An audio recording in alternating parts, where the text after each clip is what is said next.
yourselves. Ingatan mo ang sarili mo. Ikaw bilang isang babae, ingatan mo ang sarili mo. Ayusin mo ang iyong pamumuhay. Ayusin mo ang iyong pag-uugali. Hilingin mo sa Panginoon na mabago ang iyong speech. Nagpapasalamat po ako dito sa Purity Covenant po kasi marami pong pagtuturo bilang isang magulang. Kailangan din talaga mangunguna po sa atin bago sa ating mga anak. Kaya naniniwala at nananampalataya po ako na sa gawaing ito ay lahat tayo magiging bukas ang ating puso. Masakit ang pagtuturo, pero tatanggapin natin kasi yun ang katotohanan po. God bless us all po. I give to you every part of me, my everything.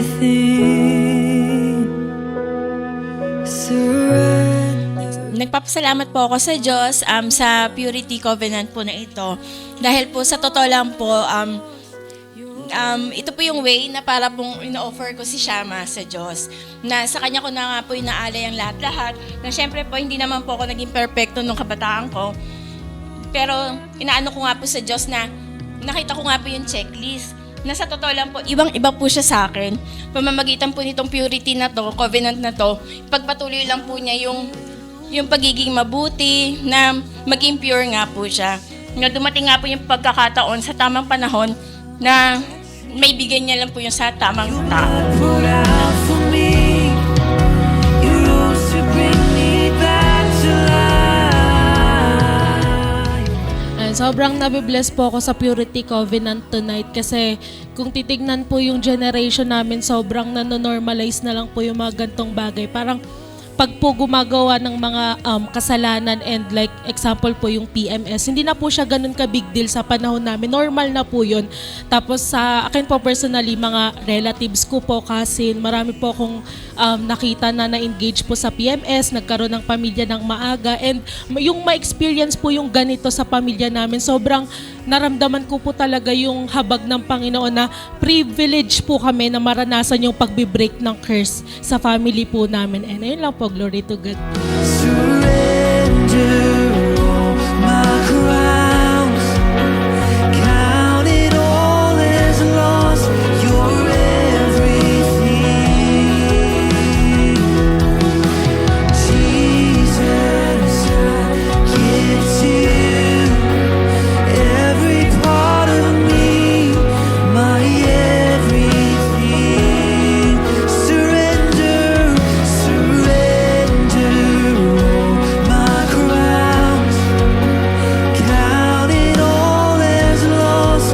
You're everything.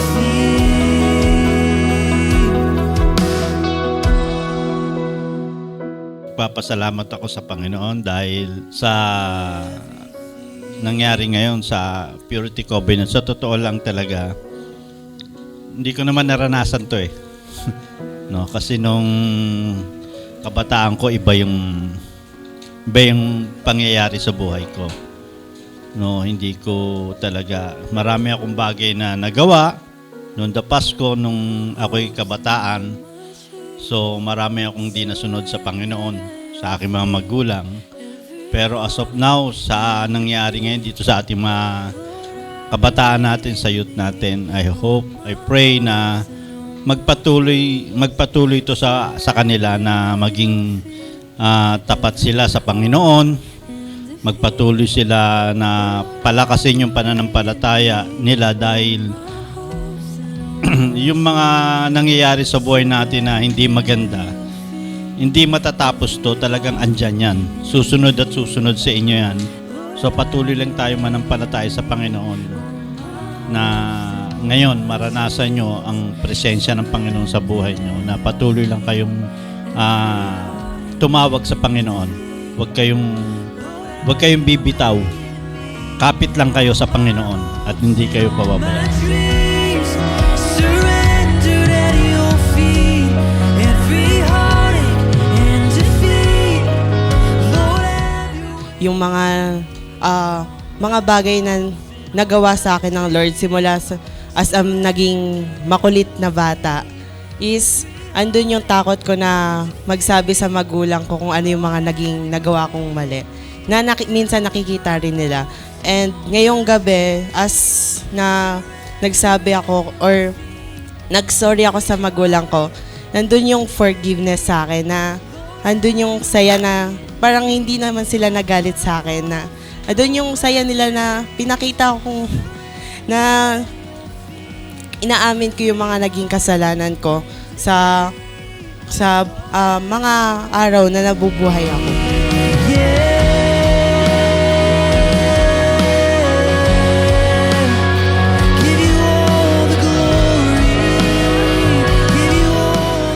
Kanina pa lang po, sabi ko, basta pressure ako. Parang nararamdaman ko na yung presence ng Lord talaga, yung heart ng Lord para sa bawat isa. Ako may pressure ako. May pressure ako sa age ko. Yan, pero lagi kong naalala sa Lord na sa family kasi namin, parang wala akong mga pinsan na, alam mo yung lagi silang nakakaranas ng premarital sex. And sabi ko, Lord, yung temptation laging nandyan eh. Ang temptation, pag hindi tayo nag-iingat, talagang ayun ang gustong gawin ng kaaway. Pero glory to God, talagang sa pagsama niya, sa patuloy po na kahit nagkaka-age na, tinutukso ka, okay lang Lord, basta Lord, I want to be a good example na kapag nasa Panginoon ka, you really need to remain pure kasi dinadala natin ang pangalan ng Panginoong Jesus. Identified ka na nasa'yo si Kristo. So, kailangan ipakita mo yon, i-testify mo. Kahit tinutokso na nila ako. Sila, ang pinakamasakit po na natanggap ko. Pero nagpasalamat ako sa Lord na hindi ko nagpadala sa pressure. Yung sasabihan ka na, kahit magkaanak ka lang, kahit wala kang asawa, magkaanak ka lang. Okay lang sa kanila. Pero sabi ko, Lord, I know na mayroong perfect time ka na ikaw yung ite-testify ko na ikaw sumama sa akin. Ikaw, Lord, yung nagpapalakas. Ikaw, Lord, yung mag-guide sa akin sa tamang tao. Kaya sa purity na to, niremind sa akin ng Lord na para okay, Lord. Jesus, I give to everybody. This is the moment of new beginning.